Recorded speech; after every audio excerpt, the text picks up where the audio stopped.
राम राम साथियों, मैं अभिषेक पटेल वेदांत एकेडमी के डिजिटल प्लेटफॉर्म पर आपका हार्दिक स्वागत करता हूं। हम स्पेस टेक्नोलॉजी पढ़ रहे थे और स्पेस टेक्नोलॉजी के तहत मैंने आपको लॉन्च व्हीकल पढ़ाया था पिछली कक्षा में। आज हम लॉन्च व्हीकल का जो आगे का विकास है वह विकास यात्रा तय करेंगे, राइट। लॉन्च व्हीकल से MPPSC हो और संविदा वर्ग 3 का जो EVS का एक महत्वपूर्ण टॉपिक है, इसके साथ ही कई अन्य एग्जाम्स में भी यहाँ से महत्वपूर्ण क्वेश्चन पूछे जाते हैं। तो पिछली कक्षा में मैंने आपको ASLV तक पढ़ा दिया था, राइट। भारत ने अपना पहला जो लॉन्च व्हीकल था नाइक एपॉस हमने अमेरिका से लिया था और उसको थुम्बा से प्रक्षेपित किया था। फिर इसरो ने SLV का विकास किया था जो कि 40 किलोग्राम के सैटेलाइट को 400 किलोमीटर तक की ऊंचाई तक स्थापित करने में या प्रक्षेपित करने में सक्षम था और उसमें कुल 4 चरण थे। फिर इसरो ने SLV में अतिरिक्त बूस्टर लगा दिए जिससे ASLV के कुल चरण हो गए 5 और इसकी क्षमता भी विकसित हो गई। ASLV 150 किलोग्राम तक के सैटेलाइट को लो अर्थ ऑर्बिट में 400 किलोमीटर तक की ऊंचाई तक प्रक्षेपित करने में सक्षम है। उसके बाद में हम आज PSLV से पढ़ना शुरू करते हैं। PSLV polar satellite launch vehicle, इसको मुख्य रूप से ध्रुवीय कक्षा, पहली कक्षा में मैंने आपको ऑर्बिट्स के बारे में बताया था, तो इसको ध्रुवीय कक्षा या पोलर ऑर्बिट्स में किसी भी सैटेलाइट को प्रक्षेपित करने के लिए इसको विकसित किया गया है, इसीलिए इसको पोलर सैटेलाइट लॉन्च व्हीकल कहा जाता है। PSLV का विकास इसरो ने किया है। इसके साथ ही यह सबसे विश्वसनीय लॉन्च व्हीकल माना जाता है। देखिए क्या है कि दुनिया कि जो अन्य प्रमुख अंतरिक्ष एजेंसियां जैसे नासा हो जाएगा, JOXA हो जाएगा, उनके पास अपने अपने लॉन्च व्हीकल हैं और हमारे इसरो के पास में PSLV है। अब अगर हम उन लगभग सभी लॉन्च व्हीकल को हम कंपेयर करें तो हम पाते हैं कि PSLV का जो सक्सेस रेट है वो सबसे ज़्यादा है। कई बार क्या होता है कि जब किसी भी सैटेलाइट को लॉन्च किया जाता है तो कई बार जो लॉन्च व्हीकल होता है उसमें आग लग जाती है या वह अंतरिक्ष में जाकर एक तरीके से फट जाता है या फिर कई बार वह कक्षा तक नहीं पहुंच पाता है या कई बार वह निर्धारित स्थान तक या निर्धारित कक्षा में सैटेलाइट को लॉन्च नहीं कर पाता है। इससे जो पूरा का पूरा प्रोजेक्ट होता है वह विफल हो जाता है और इसी वजह से कई लॉन्च व्हीकल होते हैं उनका सक्सेस रेट नीचे आ जाता है। हमने PSLV के माध्यम से जितने भी सैटेलाइट लॉन्च किए हैं वो सफल तरीके से या अधिकांश लगभग सभी सैटेलाइट अपनी कक्षा में बेहतर तरीके से प्रक्षेपित हो गए हैं, इसीलिए इसका सक्सेस रेट ज़्यादा है और इसीलिए इसे दुनिया का सबसे विश्वसनीय लॉन्च व्हीकल माना जाता है। इसके साथ ही वर्तमान समय में हमारे PSLV के पास में एक और कीर्तिमान है, वो है कि PSLV ने एक साथ 104 सैटेलाइट को लॉन्च कर विश्व में कीर्तिमान स्थापित किया है। PSLV सबसे विश्वसनीय लॉन्च व्हीकल है और इसके साथ ही इसके पास 104 सैटेलाइट को लॉन्च करने का रिकॉर्ड भी है। इसके साथ ही इसको इसरो का वर्क हॉर्स भी कहते हैं। क्यों कहते हैं? प्रारंभ में इसरो भारत के या हमारे देश के सैटेलाइट को ही लॉन्च करता था, लेकिन इसकी विश्वसनीयता के कारण, इसके सक्सेस रेट ज़्यादा होने के कारण दुनिया के अन्य देशों ने अपने सैटेलाइट को PSLV के माध्यम से लॉन्च करवाना प्रारंभ किया और वर्तमान समय में दुनिया के विकसित देश, विकासशील देश जिसमें अमेरिका भी शामिल है, ब्रिटेन भी शामिल है और कई अन्य देश हैं जो कि PSLV से अपने सैटेलाइट को लॉन्च करवाते हैं। इसके साथ ही इसमें एक बात और है, जो अन्य लॉन्च व्हीकल है, जैसे हमने आर्यभट्ट को एरियन रॉकेट से लॉन्च करवाया था, तो जब हम किसी दूसरे देश से सैटेलाइट को लॉन्च करवाते हैं तो हमें उसका रेंट देना पड़ता है, किराया देना पड़ता है, जो कि लगभग 200 करोड़ से 250 करोड़ तक होता है। तो कुल मिलाकर ये कि हमें भारी कीमत देनी पड़ती है और PSLV काफ़ी कम दाम में किसी अन्य देश को सैटेलाइट को प्रक्षेपित कर देता है। इसीलिए भी अधिकांश देश के जो सैटेलाइट हैं वो PSLV के द्वारा लॉन्च किए जाते हैं। इसीलिए इसको क्या कहा जाता है, वर्क हॉर्स कहा जाता है। तो ये 3 बिंदु हो गए, सबसे विश्वसनीय है और इसे इसरो का वर्क हॉर्स कहा जाता है। अब हम इसकी संरचना के बारे में तथा इसकी खूबियों के बारे में पढ़ेंगे।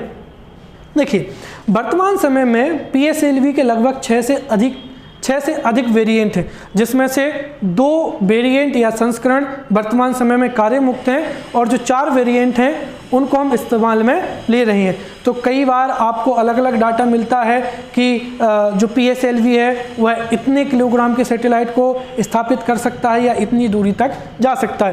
तो मैं आपको सीधे शब्दों में जो वर्तमान समय में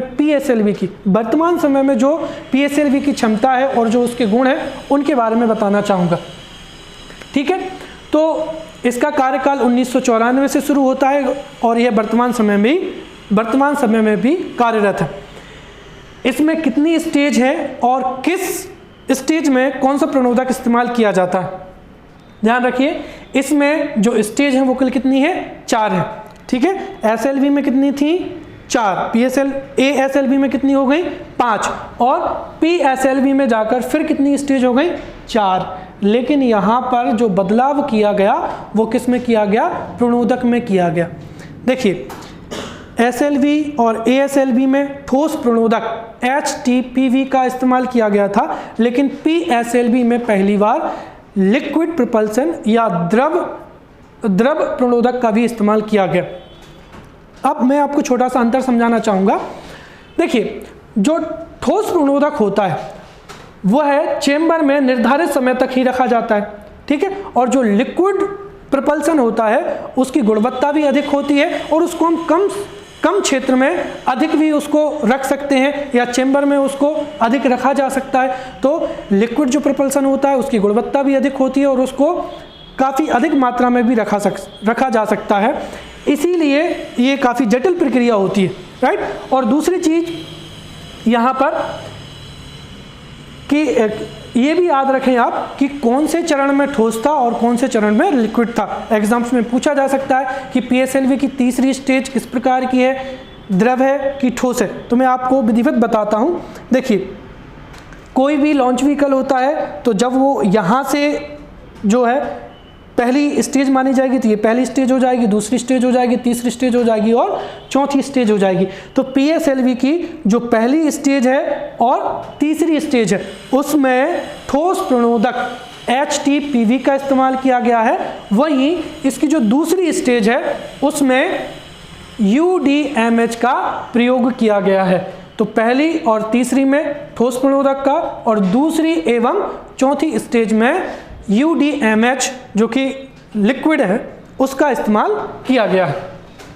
इसके साथ ही इसकी क्षमता क्या है, वर्तमान समय में यह 5000 किलोग्राम तक के सैटेलाइट को लो अर्थ ऑर्बिट में स्थापित कर सकता है। इसके साथ ही 2500 किलोग्राम तक के सैटेलाइट को GTO में स्थापित कर सकता है। अब ये अंतर क्यों है, देखिए, लो अर्थ ऑर्बिट की जो रेंज होती है वो 150 से लेकर 1500 किलोमीटर के बीच में होती है, तो काफ़ी कम दूरी होती है, इसीलिए यह अधिक वजन के सैटेलाइट को वहाँ तक लॉन्च कर सकता है। लेकिन GTO की जो ऊंचाई होती है वो काफ़ी होती है। मैंने पहले भी बताया था कि जो जियो स्टेशनरी ऑर्बिट होती है वह पृथ्वी के ऊपर लगभग 36,000 किलोमीटर की ऊंचाई पर स्थित होती है। दूसरी चीज़ यहाँ पर लिखा है GTO क्या होती है, देखिए, जियो स्टेशनरी ट्रांसफर ऑर्बिट। आपने मिशन मंगल मूवी देखी होगी, उसमें एक तकनीक का इस्तेमाल किया गया था। वो तकनीक क्या है कि हम किसी भी रॉकेट को जब पहली बार लॉन्च करते हैं तो वो पृथ्वी का चक्कर लगाता है, लेकिन हम उसका इंजन बंद कर दें तो उसका फ्यूल बच जाएगा। फिर जैसे ही वो पृथ्वी के नज़दीक आएगा उसका इंजन फिर से शुरू कर दिया जाए तो वह थोड़ी और बड़ी कक्षा में घूर्णन करेगा, फिर चालू और बंद करें तो इस तरीके से उसकी दूरी बढ़ती जाएगी और वह निर्धारित कक्षा तक पहुंच जाएगा। तो इसी को क्या कहा जाता है, जियो स्टेशनरी ट्रांसफर ऑर्बिट। तो PSLV 5000 किलोग्राम तक के सैटेलाइट को लियो में तथा 2500 किलोग्राम तक के सैटेलाइट को GTO में लॉन्च कर सकता है। अब PSLV के द्वारा कई सैटेलाइट को लॉन्च किया गया, लेकिन प्रमुख जो सैटेलाइट हैं वो कौन कौन से हैं, देखिए, सबसे पहला हो जाएगा चंद्रयान फर्स्ट, ध्यान रखें, चंद्रयान सेकेंड GSLV Mark 3 के द्वारा प्रक्षेपित किया गया था। तो चंद्रयान फर्स्ट, फिर मार्स ऑर्बिटल मिशन मंगल, GSAT, IRNS सीरीज इत्यादि के जो कई सैटेलाइट हैं वो PSLV के माध्यम से ही प्रक्षेपित किए गए हैं। तो ये PSLV के बारे में जानकारी हो गई।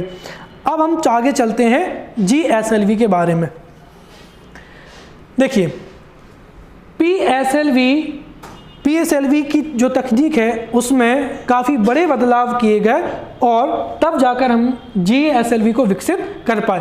उस तकनीक में जो परिवर्तन है वो क्या है, मैंने शुरू में ही बताया था कि जो रॉकेट इंजन होते हैं वो दो प्रकार के होते हैं, साधारण और दूसरा क्या हो जाएगा, जटिल।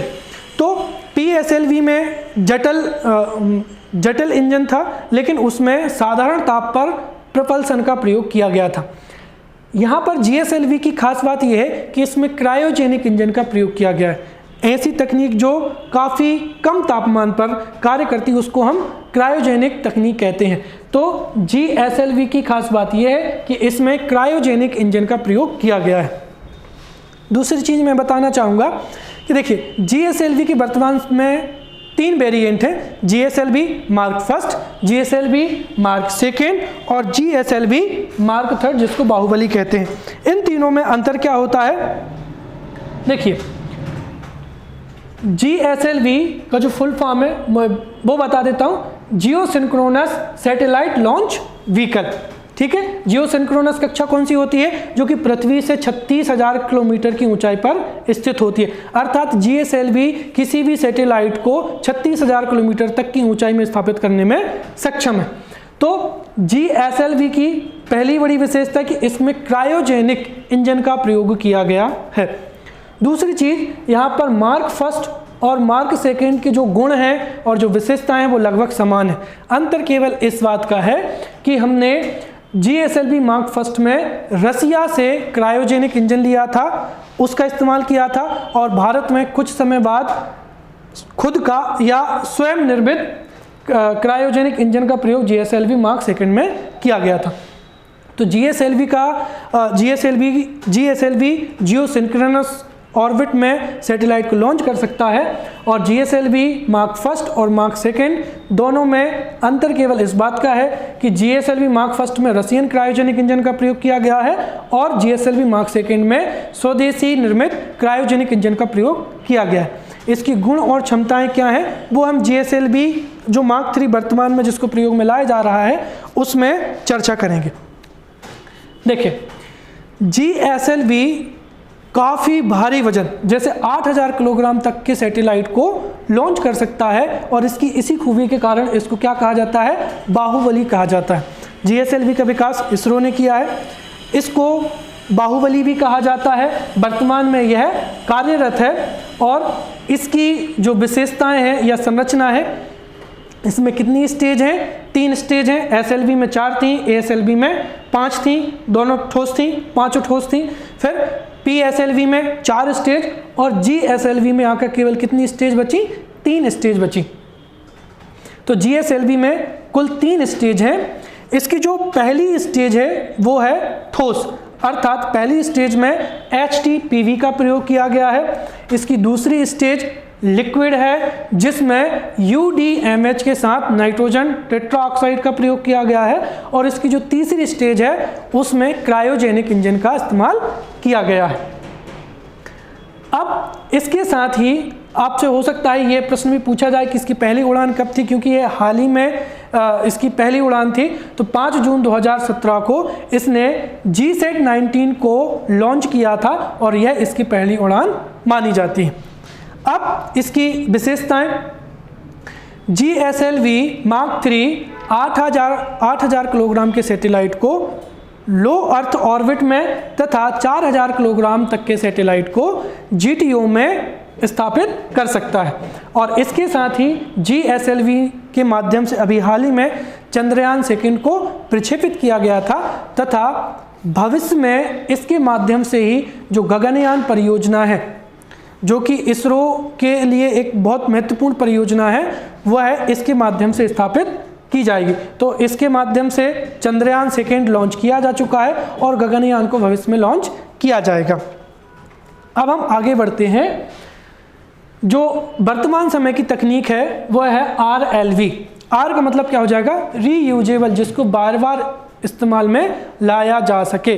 तो रीयूजेबल लॉन्च व्हीकल जिसको वर्तमान में विकसित किया जा रहा है, इसका 30 मई 2016 को प्रथम बार इसको टेस्ट किया गया था, जो कि सफल रहा था। अभी भी इस तकनीक पर काम कर रहा है। देखिए, इसकी आवश्यकता क्यों पड़ी? जब लॉन्च व्हीकल को प्रक्षेपित किया जाता है तो वह, मैंने पहले भी बताया है, जैसे आप इसको समझिए PSLV के माध्यम से। जब ये लॉन्च होता है तो सबसे पहले बूस्टर इसके अलग हो जाएंगे, फिर स्टेज फर्स्ट, फिर स्टेज सेकेंड, स्टेज थर्ड और स्टेज फोर्थ। ये सभी स्टेज बारी बारी से अलग हो जाएंगी और ये अलग होकर किसी महासागर में जाकर गिर जाती हैं। मतलब एक बार अगर हमने इस लॉन्च व्हीकल को लॉन्च कर दिया तो ये दोबारा हमारे इस्तेमाल का नहीं होता। हालांकि हमारे पास में जो तकनीक होती है उस तकनीक के माध्यम से हम दूसरा लॉन्च व्हीकल बनाते हैं, राइट, और फिर उसके माध्यम से जो अलग अलग सैटेलाइट होते हैं हम उनको लॉन्च करते हैं। और इस प्रक्रिया में लगभग 250 करोड़ रुपए का खर्चा आ जाता है।